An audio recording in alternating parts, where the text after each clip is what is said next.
My name is Kaya Iannone. My professor's name is Charles Chuck Taylor, and I am in Creative Writing English 235, Section 504. I attend Texas A&M University in College Station. Today I'll be reading two poems.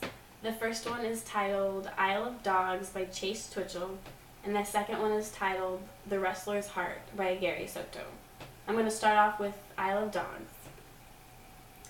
In the first cage, a hunk of raw flesh. No, it was alive, but skinned. Or its back was skinned.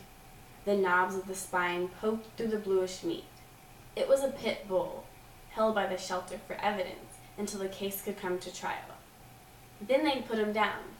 The dog, not the human whose cruelty lived on in the brindled body, unmoving except for the enemy eyes. Not for adoption, said the sign. All the other cages held adoptable pets. The manic gapers, sad, matted mongrels, the dumb, slobbering abandoned ones, the sick, the shaved, the scratching, the wounded and terrified, the lost.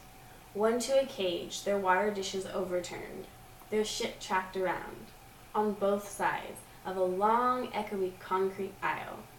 Clink of chain mesh gates, the attendant hosing down the gutters with his headphones on, half dancing to the song in his head. I'd come for kittens. There were none. So I stood in front of the pit bull's quivering carcass, its long-drawn death, its untouched food, its incurable hatred of my species, until the man with the hose touched my arm and steered me away, shaking his head in a way that said, "Don't look. Leave him alone." I don't know why either.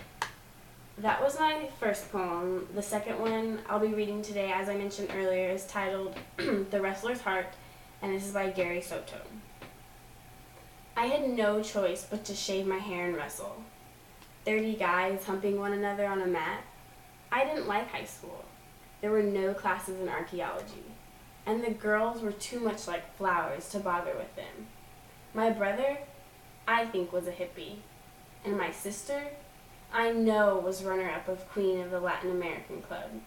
When I saw her in the cafeteria, I waved and said things like, "Debbie, is it your turn to do the dishes tonight?" She would smile and make real scary eyes. When I saw my brother in his long hair and sissy bell-bottom pants, he would look through me at a little piece of gum on the ground. Neither of them liked me. So I sided with the wrestling coach, the same person who taught you how to drive. But the first there was wrestling, young dudes in a steamy room, and coach with his silver whistle, his clipboard, his pencil behind his clubbed ear. I was no good. Everyone was better than me. Everyone was larger in the showers, and their cocks like heavy wrenches, their hair like scribbling of a mad child. I would lather as best as I could to hide what I didn't have, then walk home in the dark. When we'd wrestled Mandera High, I was pinned in 12 seconds.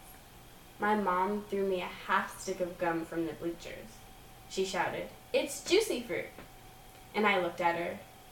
I looked at the 3 spectators, all crushing corn nuts, their faces like punched-in paper bags. We lost that night. The next day in biology, I chewed my half stick of juicy fruit, do it later. He turned on the projector, a funnel of silver light that showed mounts of dust. Then 6 seconds of a car wreck from different angles. The narrator with the wrestler's haircut came on.